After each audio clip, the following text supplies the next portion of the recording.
Welcome back, everybody, for another deep dive. This time, we're going to be tackling a topic that I think everyone can relate to.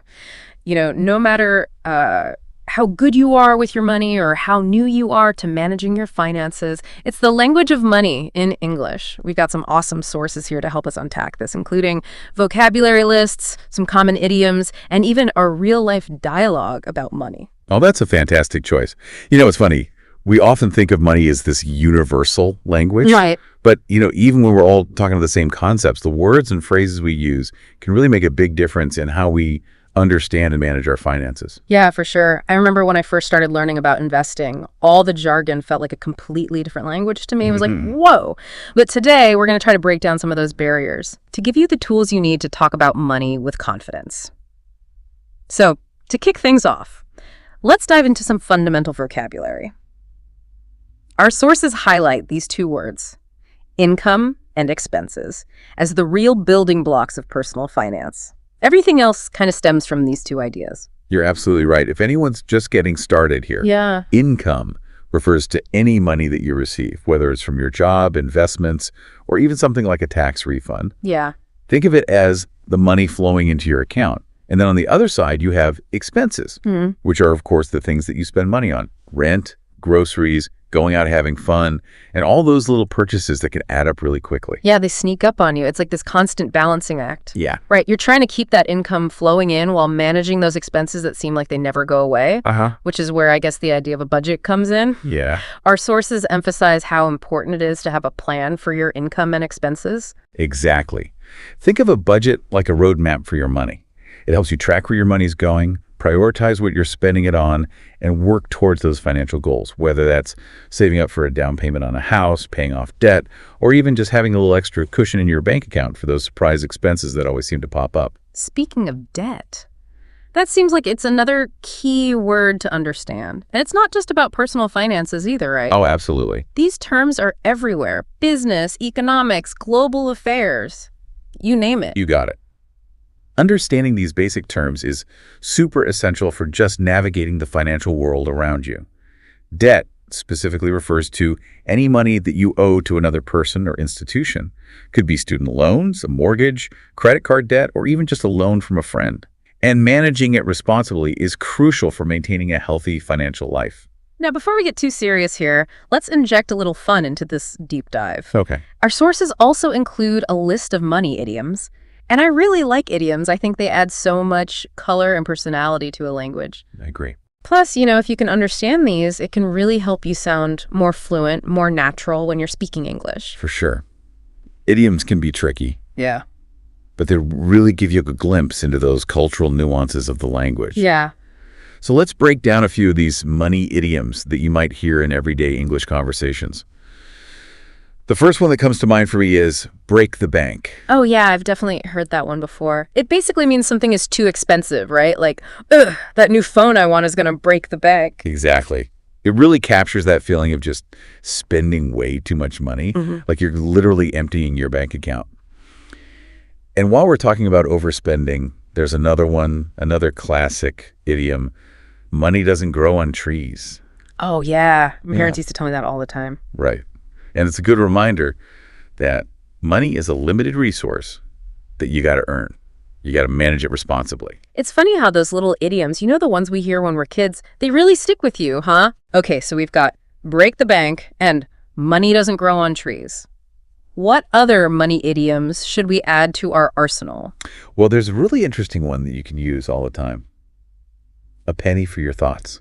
Oh, yeah. It's a very polite way to ask someone what they're thinking, especially if they seem really lost in thought. I love that one. It's so much more fun to say than, what are you thinking about? Yeah. It's like you're inviting them to share what's going on in their head. Makes me wonder, what other hidden meanings are in these little money phrases we use every day? That's a great question. And it actually brings us to an idiom that reflects a more serious financial reality that a lot of people face. Living paycheck to paycheck. This basically means that you're spending almost all of your income on those necessary expenses without having a lot left over for savings or unexpected costs. Yeah, unfortunately, that's a situation that a lot of people can relate to. It is. And it really highlights the importance of financial literacy. And having those strong foundational words that we talked about earlier, like income, expenses, budget. Absolutely. Understanding those terms can really empower people to make more informed decisions about their money, hopefully break free from that paycheck to paycheck cycle. But these idioms don't just exist out there on their own. They often come up in real-life conversations, which can make them even harder to understand. Luckily for us, our sources include this dialogue between two friends, John and Lisa, who are discussing a new phone. This is great because it's a chance to see how these money terms and idioms come to life in an actual conversation. Oh, this is going to be good. I'm always curious to see how these things are actually used by real people. Right. Okay, so let's set the stage here. John and Lisa are friends, and Jim is really excited about this new phone that he wants to get, but it sounds like Lisa has some concern. Exactly. John's desire for this phone is kind of clashing with his budget, and Lisa, being the good friend that she is, tries to bring him back down to earth, reminding him, hey, remember, money doesn't grow on trees. That's such a classic line, and it's so perfect for this. It's just this gentle reminder to be careful with your spending. It gets me thinking about how, those little idioms that we hear all the time, maybe we heard them from our parents when we were growing up, can have a big impact on how we think about money as adults. Yeah, it's fascinating how those early messages about money can shape our financial mindsets as we get older, isn't it? It really is. But let's keep looking at this conversation a little deeper here.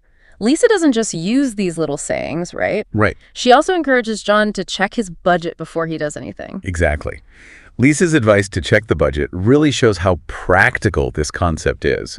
It's not just some abstract thing. It's a real way to make good decisions about your money. Yeah. And it brings us right back to that idea of financial literacy. Understanding these basic words can help us make smart choices. I agree. This conversation really shows how powerful language is when we're talking about money. But there's another side to language that we haven't talked about yet. Slang. Our sources dive into some common money slang terms that can add another layer to how we understand how people talk about money. Slang is like this secret code that reveals so much about what people believe. Yeah. And when it comes to money, slang can be really interesting. I've always liked slang because it's so informal and casual and fun. It's like a way to connect with someone without being so serious. So what kind of money slang are we talking about here? Well, some common ones you've probably heard are dough and bucks, which are just informal ways of saying money. Oh, yeah, for sure. They make conversations about money more casual and relatable. I hear those all the time. Dough always makes me think of pizza, though. Maybe that's why I'm not rich yet. I'm too focused on food. That's a great point. It shows how slang can be fun and even funny. It adds some personality to something that can feel as serious as money. But there are some slang terms that are more than just synonyms. For example, dead presidents is another way to say U.S. paper money because, it has pictures of dead presidents on it. Yeah. That's a little dark, but I get it. It's like a nickname based on what the money looks like. What other slang is out there that maybe I haven't heard of? Well, our sources point out a few. Greenbacks is another one for U.S. dollars because of the color of the bills.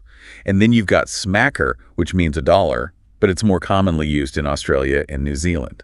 Smacker. I like that one. It sounds almost like a term of endearment, like you're giving the money a little pat on the head. Exactly. That's what I find so interesting about slang. It can make even something like money feel more personal. As you learn more slang, you'll start to pick up on all those subtle meanings and humor, which will really help you understand the language. It's like having a secret decoder for language.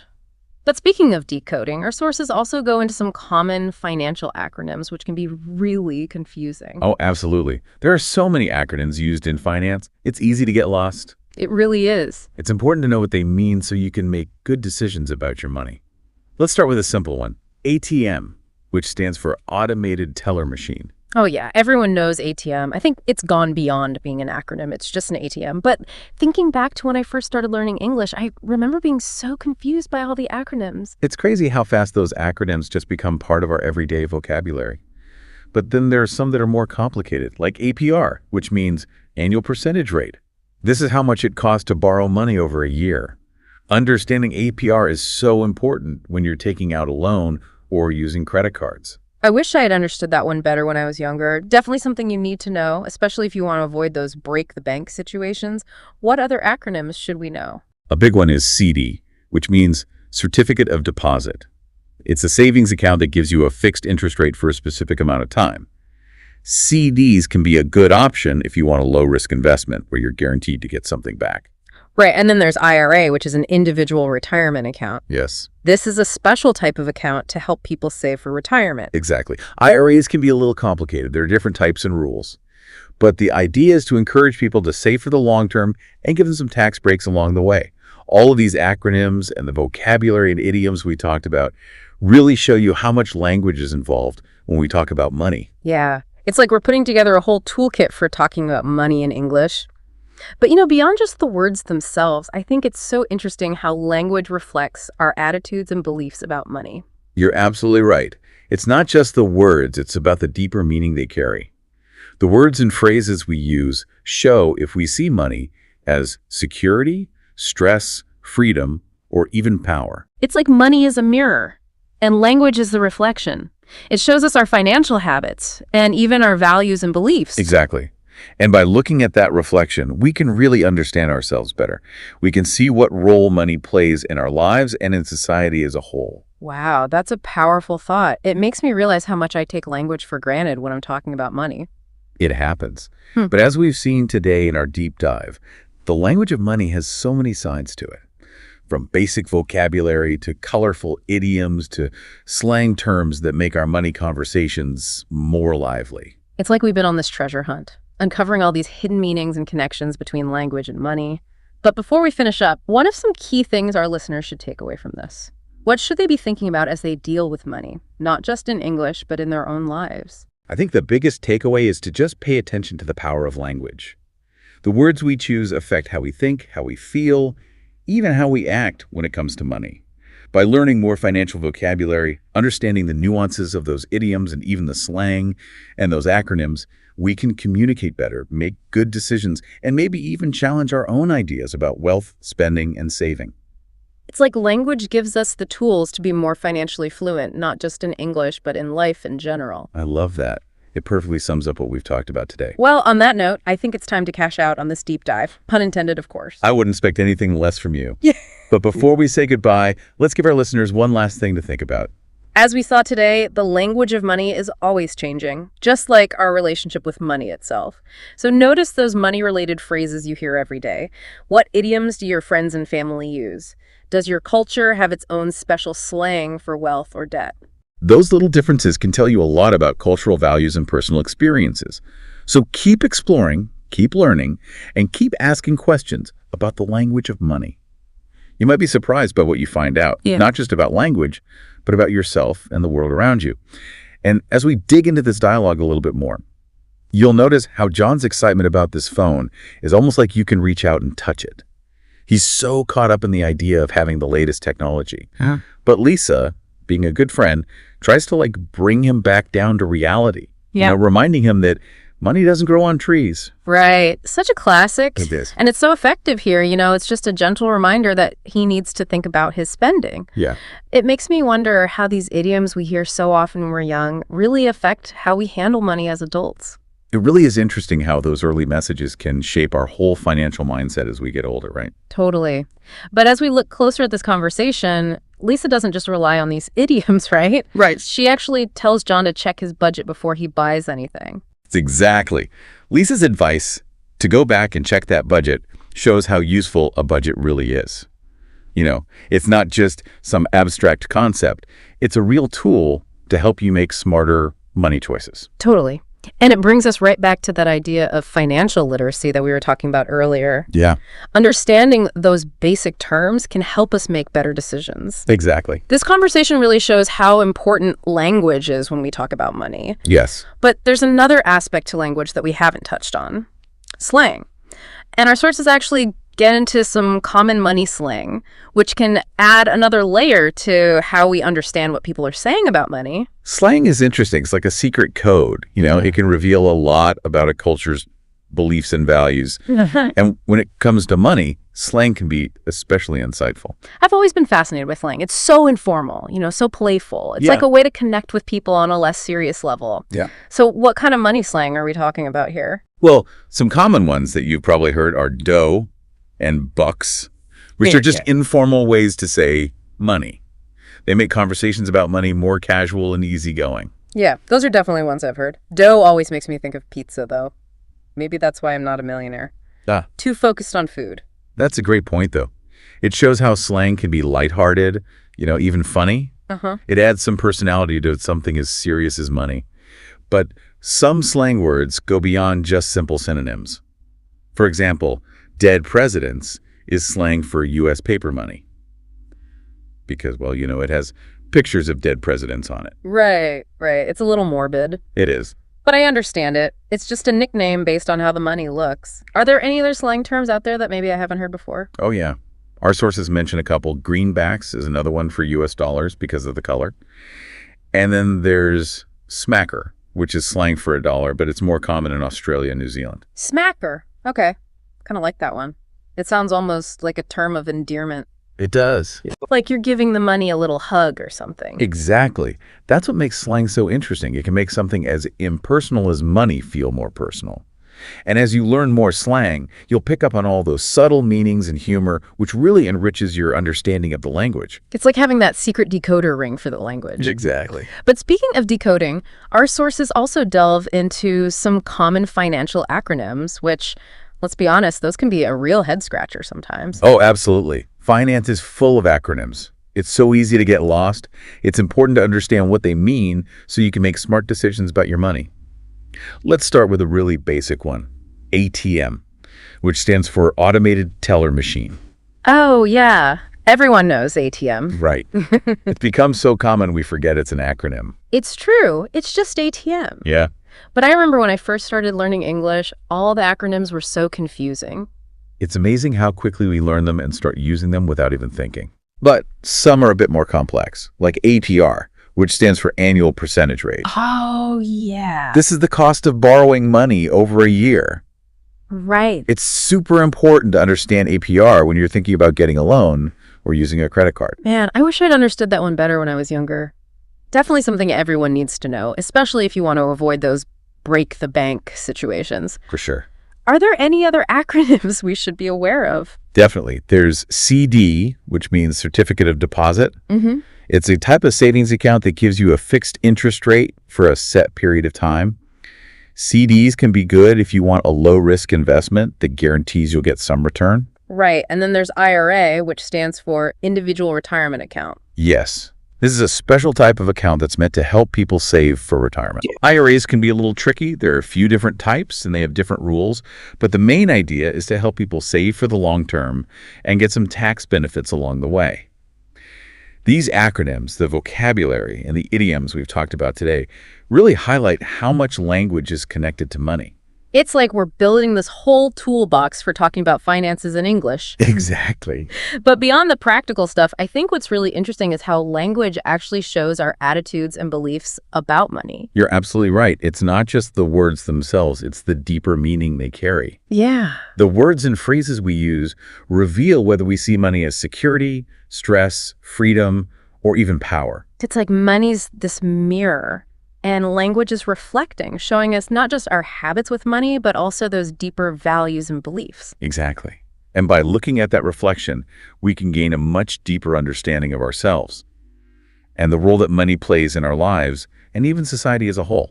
That's a really cool thought. Makes me realize how much I kind of take language for granted when I'm talking about money. It's easy to do, for sure.